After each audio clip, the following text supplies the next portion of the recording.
Hello and welcome. I'm your host Aditi Singh and you're watching My India. India and the Maldives share a crucial partnership for stability in the Indian Ocean region, facing common challenges. Their cooperation is key. India's financial and developmental support strengthens the Maldives' capacity to respond. Recent agreements during the Maldivian president's visit highlight a shared focus on maritime cooperation and infrastructure development. India and the Maldives enjoy deep-rooted ties, blending culture, religion, and commerce. As one of the first to recognize the Maldives post-independence in 1965, India has been a long-standing partner. In his recent state visit, Maldivian President Mohamed Muizzu and Indian Prime Minister Narendra Modi reaffirmed the importance of their growing partnership for regional stability, celebrating the progress that continues to strengthen bonds and benefit both nations. Prime Minister Modi and I held extensive discussions, taking stock of our successful development journey together and charting a path for the future collaboration between our two countries. We agreed on a comprehensive vision document charting the course of our bilateral relationship. During President Muizzu's visit, India announced financial support for the Maldives, including 30 billion Indian rupees and 400 million USD through a currency swap agreement to help address the country's challenges. The leaders also agreed to begin free trade agreement negotiations and signed 5 key agreements on currency swap, judicial training, anti-corruption, and law enforcement. Of other notable progress between the two nations, the RuPay card was launched in the Maldives. India transferred 700 social housing units, and a new runway was inaugurated at Hani Madhu International Airport. As natural allies in the Indian Ocean region, both countries are committed to enhancing maritime and security cooperation. Prime Minister Modi reaffirmed India's support for the Maldives under its Neighborhood First policy and Vision Sagar, emphasizing shared growth and regional stability. हम Maldives national defence forces की training और capacity building में अपना सहयोग जारी रखेंगे। Indian ocean reason में स्थिरता और समृद्धि के लिए हम मिलकर काम करेंगे। India has played a vital role in supporting the Maldives, reflecting their strong historical and geographical ties. Over the years, India has provided economic aid, disaster relief, and funded key infrastructure projects like roads, hospitals, and housing.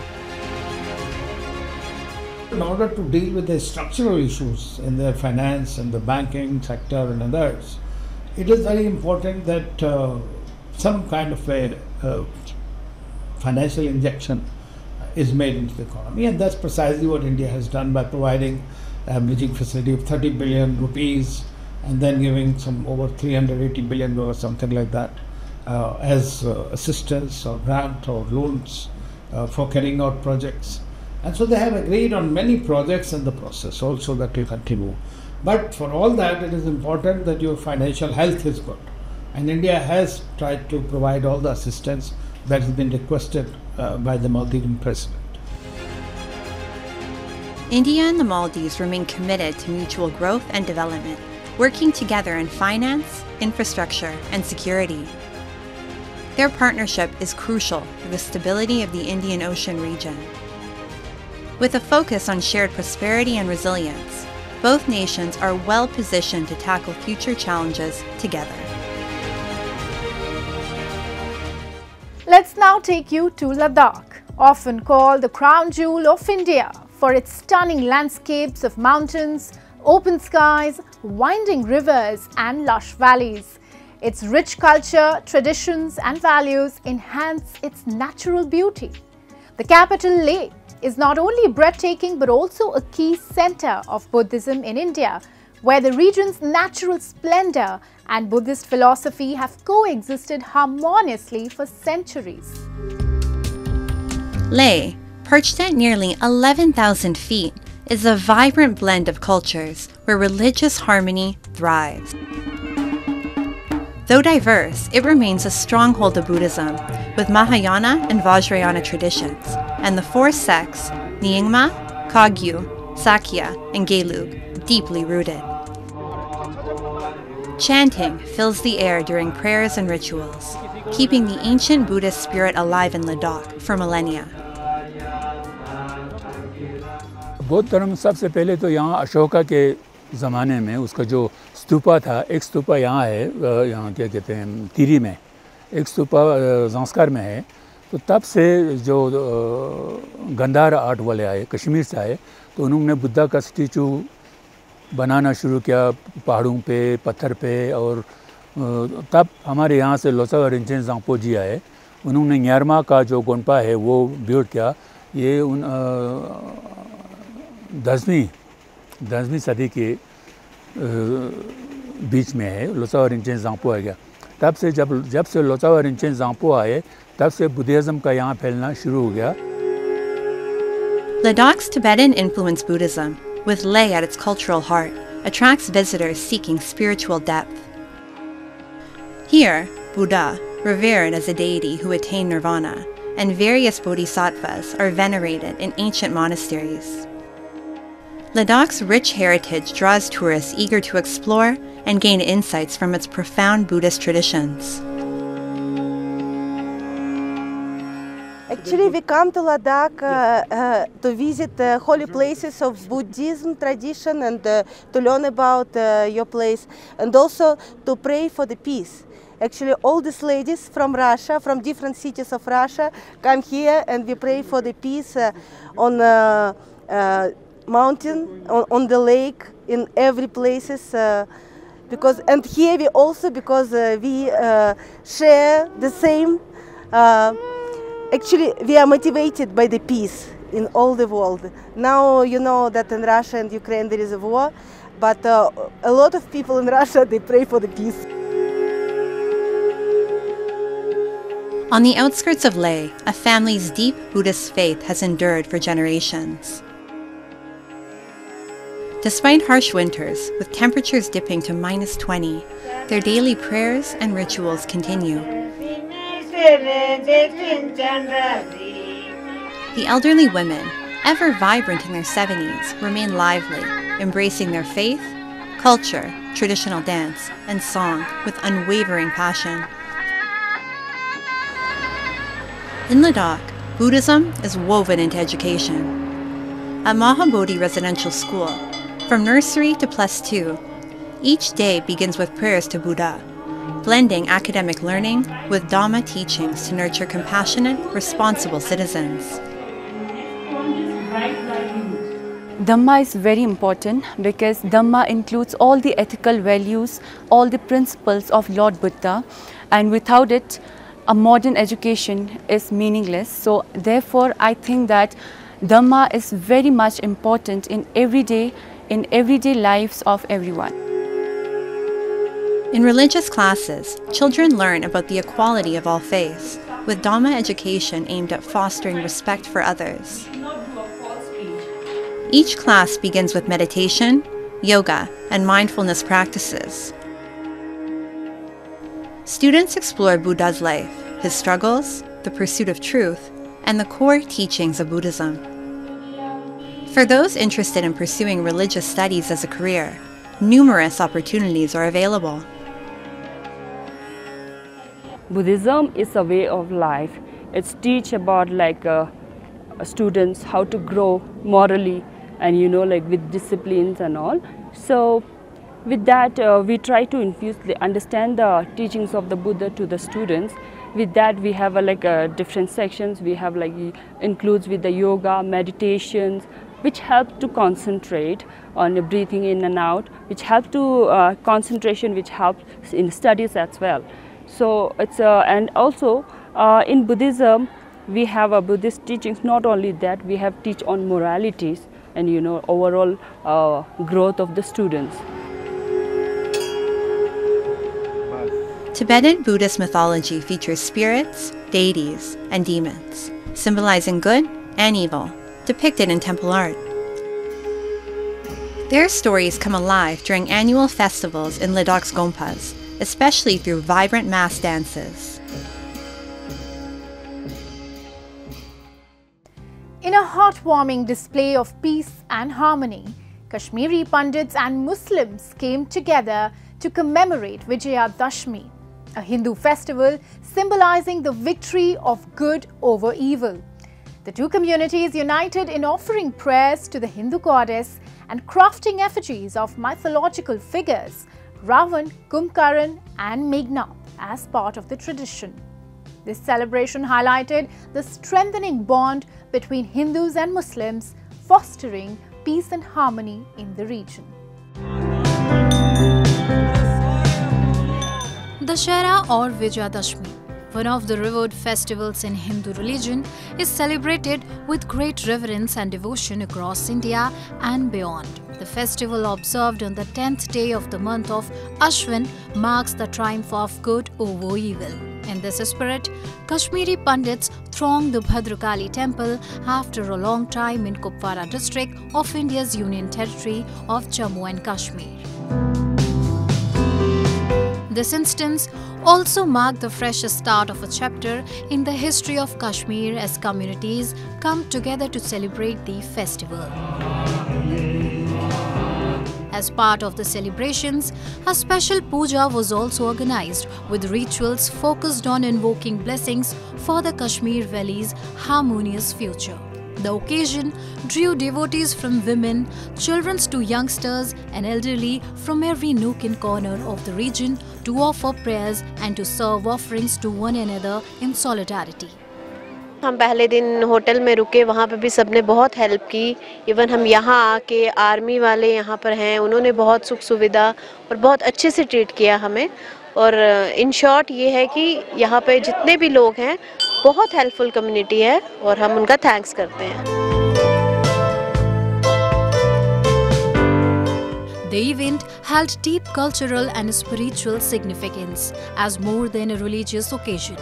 It was a time for the Kashmiri Pandits to reflect on their collective longing for peace, prosperity and a safe return to their homeland. As the 9-day-long festival prevailed, the occasion cultivated an unbreakable bond between the communities as they came together to celebrate the festivity in love and harmony. आज माँ भद्रकाली के पर्व पे यहाँ आए हैं तो बहुत मन प्रसन्न हो रहा है। जिस तरह से आज भव्य तरह से यहाँ पे आयोजन हुआ है, बहुत आनंद है। कश्मीर मंडला जो है ये आदिकाल से ऋषि मुनियों की तपोभूमि रही है और कुछ विघ्नों के कारण बीच में पूजा अर्चना यहाँ बंद हो गई थी।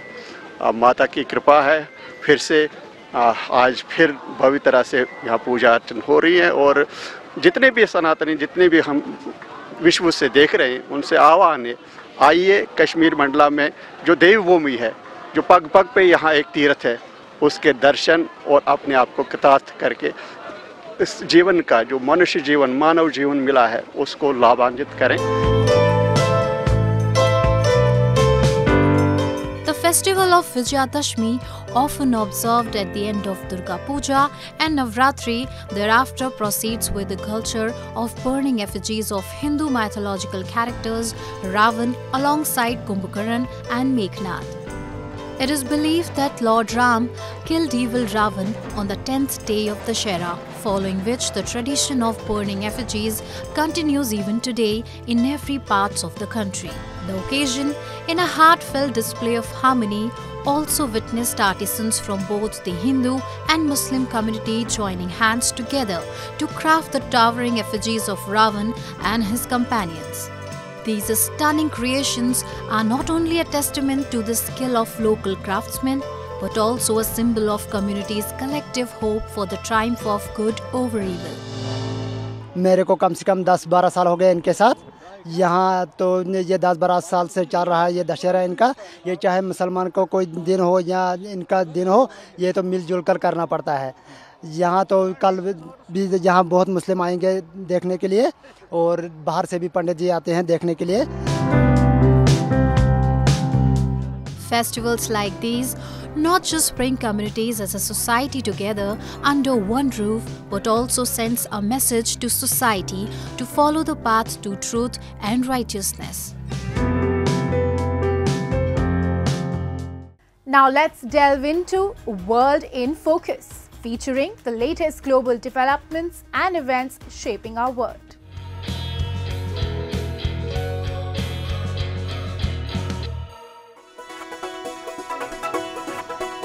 Nepali teen Nima Rinji Sherpa, 18, returned to Kathmandu on October 14 to a hero's welcome after setting a record as the youngest person to summit the world's 14 highest peaks. The city's streets were alive with celebrations, including traditional Sherpa music and a Nepali police band parade. On October 9th, Nima reached the summit of Sheesh Pangma, Tibet's 8,027-meter peak, completing the challenge of conquering all 14 peaks, surpassing 8,000 meters, renowned for their difficulty. Broke the previous record held by a Sherpa who achieved the same feat at the age of 30. For generations, farming was synonymous with vast rural fields. But a green revolution is blooming in India's cities. Urban organic farming. City dwellers are turning balconies and rooftops into lush gardens, growing fresh, healthy food at home. And this movement isn't just about food. It's about cultivating a sustainable, rewarding lifestyle that reconnects us with nature. Let's explore how urban farming is taking root in major Indian cities.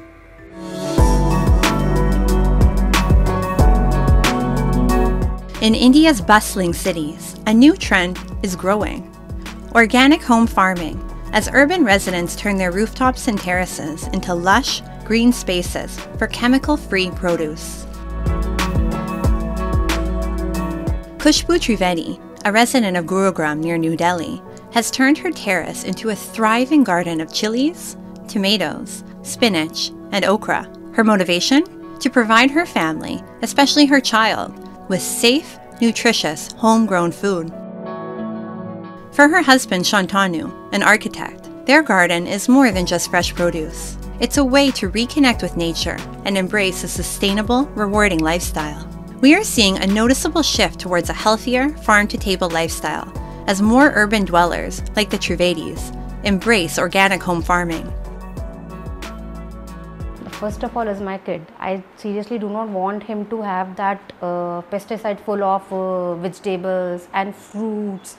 So, and then considering I have the terrace spaces, so I think to go with the urban farmer, so that I can have a pesticides free and organic vegetables and fruits. So we have a lot of plants and all, but those were flowering plants or just ornamental ones. Here we are, we are eating what we are growing. So that gives you a very profound sense of, that you are connected to nature and your surroundings, and you are eating what you are growing, and that gives you a lot of, joy and somewhere a satisfaction also. So I think, that has created a very impactful bond, I would say. With the nature, or we have an activity where we as a family also connect and contribute. In Noida City, the Rastogi family shares a similar passion for organic farming. Kamaljeet Rastogi, the family patriarch, who has long embraced gardening as a hobby, notes that homegrown produce not only tastes better, but also cooks faster. Their shift to organic farming has cut their reliance on market-bought vegetables by 50%, thanks to the abundant yield from their own terrace garden. Health-wise, when we harvest and make vegetables or sabzi out of these vegetables, my wife tells me that those vegetables cook very fast, right? Unlike vegetables purchased from the market, which take a lot of time to cook, like bangan. Immediately within 10 minutes they cook, right? So that's a sign that how delicate and how organically grown they are, and they must be healthy. As terrace gardening gains popularity, many people lack the expertise to get started.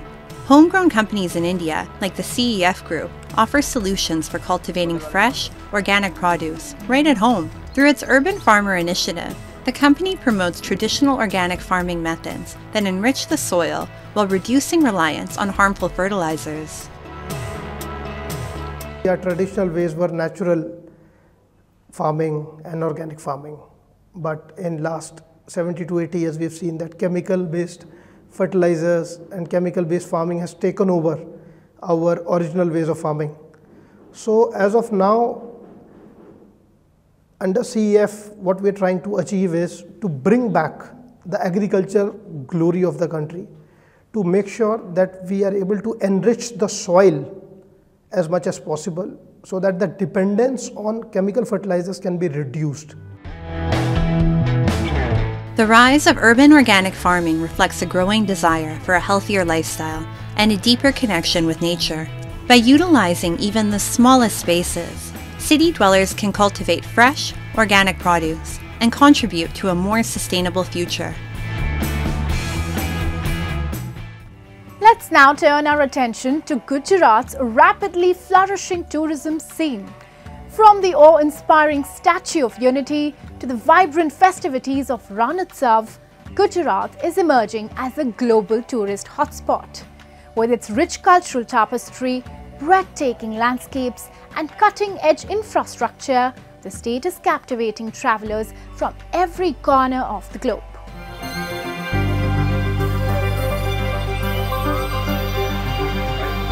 Gujarat in western India is emerging as a major tourist hub, known for its rich cultural heritage, vibrant festivals, and iconic attractions like the Statue of Unity. The state gained recognition with the launch of the Khushbu Gujarat Ki campaign in 2005, aimed at enhancing infrastructure and connecting key tourist spots. This initiative spurred a surge in domestic and international tourism. Festivals like Ran Utsav, Navratri, and the Tarnetar Fair further boosted Gujarat's appeal, a momentum that has grown in recent years. એક જમાનો તો કોઈ કચ્છનું નામ ન લે અને આજે કચ્છમાં રણોત્સવ દોરડો દુનિયા એનો જય જયકાર કરી દીધો. દુનિયાના ઉત્તમમાં ઉત્તમ વિલેજ ટુરિઝમ માટે આપણો રણોત્સવ આપણા ધોરડોનો સ્વીકાર થયો છે અને એવી જ રીતે આપણા નડાબેટનો જયકાર પણ થોડા દાડામાં થવાનો છે.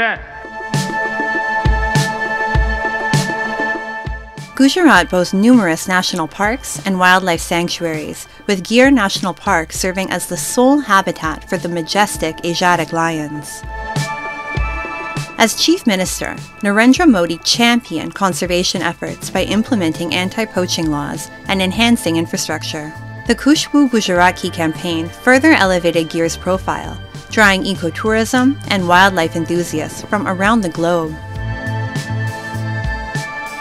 Today, Gir's rich ecosystem and its thriving population of Asiatic lions make it a premier destination for jungle safaris and nature lovers, offering unforgettable experiences in the heart of nature.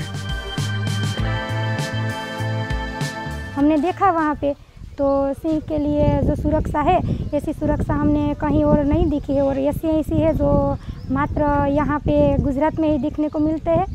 वो हम गर्व करने जैसी बात है कि वर्ल्ड में ऐसा वाइल्ड लाइफ है जो और कहीं भी नहीं दिखती जो हमारे गुजरात में यहाँ सासन गिर में है. हमारे लिए एक गवर्नमेंट ने अच्छी सुविधा करेगी जो हम कम पैसे में हमारे बजट में हम लोग यहाँ आराम से आके एंजॉय कर सके. अंदर शेर वगैरह पैंथर सब कुछ मिले हमें और गाइड भी बहुत अच्छे थे जो हमारे बस के थे. उन्होंने अच्छे से समझाया.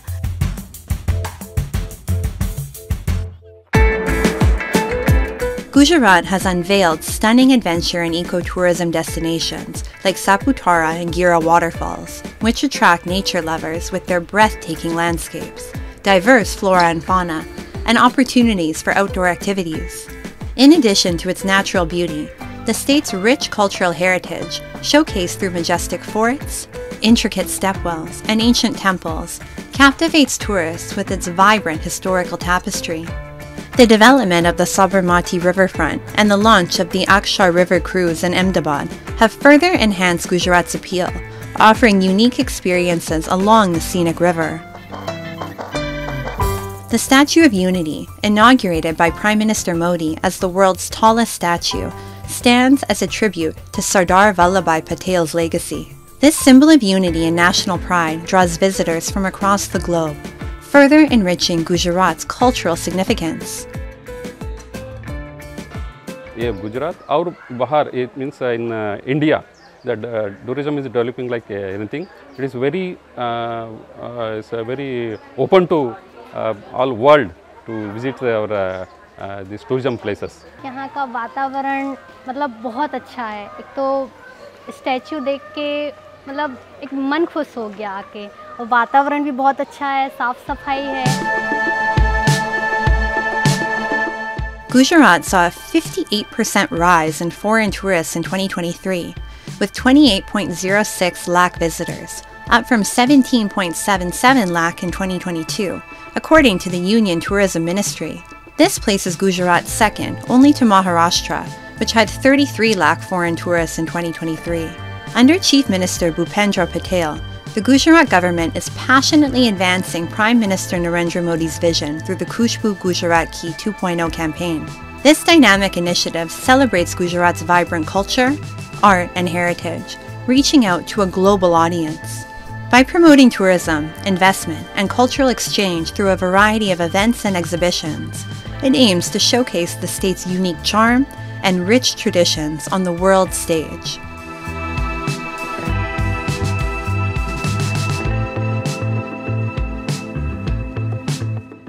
If you're visiting India, take some time to explore Gujarat, a state with many hidden tourist gems. And with that, we wrap up today's episode of My India, but we will see you next week at the same time. Till then, goodbye and take care.